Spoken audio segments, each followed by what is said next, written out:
আসসালামু আলাইকুম বন্ধুরা, সকলে কেমন আছেন? আশা করি সকলে ভালো আছেন। এই তো আরও একটি ছোট্ট ভিডিওতে স্বাগতম। দেখতে থাকুন, আশা করি ভালো লাগবে। আজকে আপনাদের দেখাবো আমরা বাড়ির সকলে মিলে কোথায় গিয়েছিলাম দাওয়াত খেতে। তো ওখানে গিয়ে আমরা কি করি না না করি সবই দেখতে পাবেন এই ভিডিওতে। আশা করি আমার ভিডিওর পাশেই থাকবেন। তো দেখেন, সকাল সকালে যে আমরা নাস্তা করে বাড়ির সব কাজকর্ম সেরে আমরা বাড়ির সকলে মিলে কিন্তু দেখেন আমরা রওনা দিয়েছি দাওয়াতের উদ্দেশ্যে। তো দেখেন আমাদের এলাকার আশেপাশের ভিউটা কত সুন্দর। হ্যাঁ বন্ধুরা, একটা গ্রামের সৌন্দর্য কিসে বাড়ে জানেন? একটা গ্রামের সৌন্দর্য বাড়ে তার প্রকৃতির যে গাছপালা আছে, তো ওগুলা যদি থাকে তাহলে গ্রামের সৌন্দর্যও কিন্তু আরও বৃদ্ধি পায়। তো আমাদের গ্রামটা কিন্তু একটা সুন্দর সাজানো গুছানো একটা গ্রাম।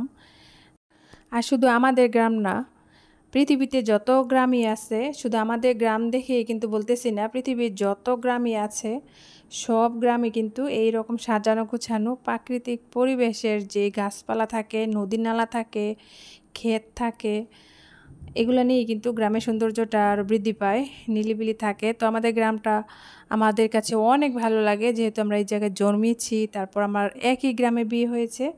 তো সবটাই কিন্তু আমাদের গ্রামেই হয়।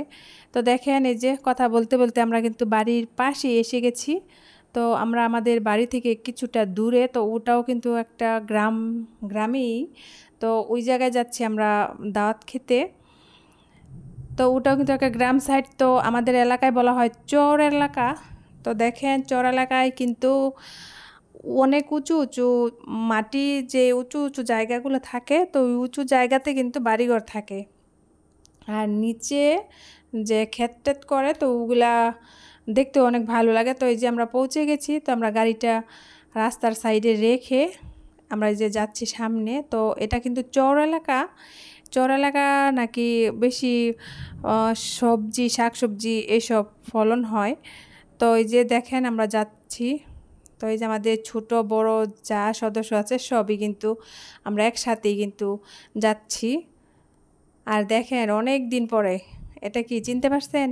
হ্যাঁ বন্ধুরা, এটা হচ্ছে একটি খাল। তো খালের উপর দেখেন সুন্দর একটি কাঠের একটি ব্রিজ। অনেকে ব্রিজ বলে আর অনেকে পুল বলে। তো আমাদের গাজীপুর এলাকায়, আমাদের গ্রামে কিন্তু পুলই বলা হয়, ব্রিজ বলা হয় না, যেহেতু এটা কাঠের একটা পুল। তো দেখেন, কাঠের পুলটা অনেক সুন্দর। এটা দিয়ে নাকি গাড়িও যায়, তো আমরা গাড়িটা ওই দিকে আর নিলাম না। তো আমরা পায়ে হেঁটে যাচ্ছি। আর দেখেন, অনেক দিন পরে কাঠের পুল দেখে আপনাদের কেমন লাগতেছে? আমার কাছে অনেক ভালো লাগছে, যেহেতু আমরা গ্রামে থাকি, গ্রামে থাকলেও কিন্তু এইসব পুল দেখা হয় না। এই যে দেখেন, আর দুই সাইডে কিন্তু এটা হচ্ছে খাল। খালের উপরেই কিন্তু এই কাঠের পুলটা করা হয়েছে। আর খালের উপরেও কিন্তু অনেক বাড়িঘর আছে, সেজন্য কিন্তু এই পুলটা করানো হয়েছে। তো দেখেন, এই যে আমরা একে একে কিন্তু যাচ্ছি। আর দেখেন, পুলের অবস্থা তেমন একটা ভালো না, হালকা একটু ভয় করতেছিল। সবচেয়ে মজার বিষয় হচ্ছে বন্ধুরা, এই কাঠের পুল দিয়ে কিন্তু হাঁটতেছি অনেক দিন পরে। এই কাঠের পুলে হাঁটতে কিন্তু অনেক ভালো লাগে। তো দেখেন, আমরা কিন্তু গ্রামে থাকি বন্ধুরা, তারপরে কিন্তু এইরকম কাঠের পুল নাই। তো কাঠের পুল দিয়ে হাঁটতে যাইতেছি, আর অনেক মানে ফিলিংসটা কি বলবো, অনেক ভালো লাগতেছে। আর দেখেন, কাঠের পুলটা মাঝখানে বা কিছুটা ভাঙাও ছিল। তো দেখেন, এই যে সবাই আগে এগিয়ে চলে যাচ্ছে, আমি পিছনে। তো দেখেন দুই সাইডে এই যে, আর দেখেন হাঁসগুলো কত সুন্দর, হাঁসগুলোর কালারগুলো এত সুন্দর, সাদা কালার। তো হাঁসগুলা, এগুলা দেশি হাঁস। তো কথা বলতে বলতে দেখেন আমরা ওদের বাসায় এসে পড়েছি। এসে দেখি খাওয়া দাওয়া শুরু হয়ে গেছে। তো আমাদের সবাই বলতেছে যে তোমরা প্যান্ডেলে চলে যাও। তো এই যে দেখেন, এটা হচ্ছে চর এলাকা দেখেন। তো দেখেন, এই যে আমরা প্যান্ডেলে বসে গেছি, খাবার দিবে এখন। তো এই যে আমরা বাড়ির সবাই কিন্তু এক টেবিলে বসেছি।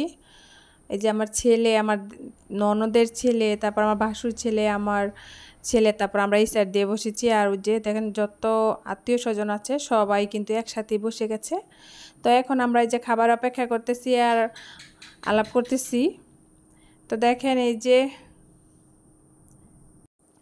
তো দেখেন কথা বলতে বলতে কিন্তু খাবারও চলে আসছে। তো দেখেন ওদিক দিয়ে কিন্তু অনেকটাই চেয়ার টেবিল খালি আছে। তো আমরা আসার আগেই কিন্তু আরও অনেকের মানে খাবার হয়ে গেছে, অনেকের খাওয়া দাওয়া হয়ে গেছে। তো আমরা লাস্ট মুহূর্তে এসেছিলাম। তো এই যে দেখেন আমাদের সামনে সালাদ দেওয়া হয়েছে, তারপর হচ্ছে পোলাও। পোলাও বলতে হচ্ছে এগুলা বিরিয়ানি। তো এখন আমরা যেগুলো খাবো, তারপর দেখেন এই যে আমার ছেলেরাও কিন্তু খেতে বসে গেছে। এই যে আমারটা আমি খাচ্ছি এখন, আমার প্লেটে খাবার নিয়ে তারপর আমি খাওয়া দাওয়া করতেছি।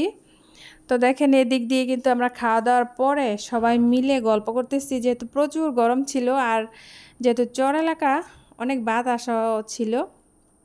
আমার ননদ এদিক দিয়ে দেখেন তার বাচ্চাকে খাইয়ে নিচ্ছে, যেহেতু আমরা আবার বাসায় চলে যাব, সেজন্য ও বলতেছে যে আমি একটু ওকে খাইয়ে নিই। তো ও কিন্তু প্যান্ডেলে বসে সবার সাথে খেতে পারে না, যেহেতু বাচ্চা মানুষ। আর দেখেন চর এলাকা, এটাকেই বলে চর এলাকা। দেখেন চারপাশটা কত সুন্দর। আর যখন সবজির সিজন হয়, শীতের মৌসুমে কিন্তু যখন সবজি লাগানো হয় তখন অনেক ভালো লাগে। তো এদিক দিয়ে কিন্তু পানি আসে বর্ষাকালে, এখন তো আর পানি আসে নাই। তো দেখেন এই যে দিক দিয়ে কিন্তু মরিচ ক্ষেত আরও অনেক কিছু সামনে সবজি আছে। তো আমি আর ওদিকে যাইনি, প্রচুর রোদ আর গরম ছিল। আর দেখেন এই যে বাড়িঘর কত উঁচুতে, তো ক্যামেরাতে তো ততটা বোঝা যাচ্ছে না। তো আমরা কিন্তু এটা নিচে দাঁড়িয়ে রয়েছি, গাছের নিচে। দেখেন চারপাশে কত মানুষ। আর একটা অনুষ্ঠানে কিন্তু আত্মীয় স্বজন অনেকেই আসে। তো সবার সাথে সামিল হয়ে অনুষ্ঠান, খাওয়া দাওয়া একটা বড় কথা না, সবার সাথে অনুষ্ঠানটা উপভোগ করাটাই মজাই আলাদা। তো দেখেন আমার ননদের মেয়ে কিন্তু এদিক দিয়ে অনেক ফুর্তি করতেছে, ওই যে ওই পাশে বক্স বাজতেছে, গানের সাথে সাথে অনেক বাচ্চারা নাচতেছে। তো ও কিন্তু অনেক মজা করছে। তারপর আমরা এদিক দিয়ে খাওয়া দাওয়ার পরে আমরা এই যে বাসায় চলে যাব। তো এখানে আমার কিছু আত্মীয় স্বজন ছিল, সবার কাছ থেকে বিদায় নিয়ে তারপর আমরা যে চলে যাচ্ছি বাসার দিকে, যেহেতু অনেক গরম আর এই জায়গায় আর বেশিক্ষণ থাকবো না, বাসায় চলে যেতে হবে, বিকেল হয়ে গেছে। তো দেখেন আমরা যাচ্ছি, সামনে একটা জিনিস আপনাদের দেখাবো। দেখেন বাড়ির ছাদের নিচে দেখেন মৌচাকে বাসা করেছে। তো এই মৌচাকটা নাকি কিছুদিন যাবতই এই জায়গায় বাসা করেছে। তো এইটা নাকি আরও বড় হবে, সবাই মাত্র হইতেছে। এই যে দেখেন, তো ক্যামেরাতে ততটা বোঝা যাচ্ছে না। এই যে আমাদের গাড়িও চলে এসেছে। তো আমরা এখন গাড়িতে উঠে বাসায় চলে যাব।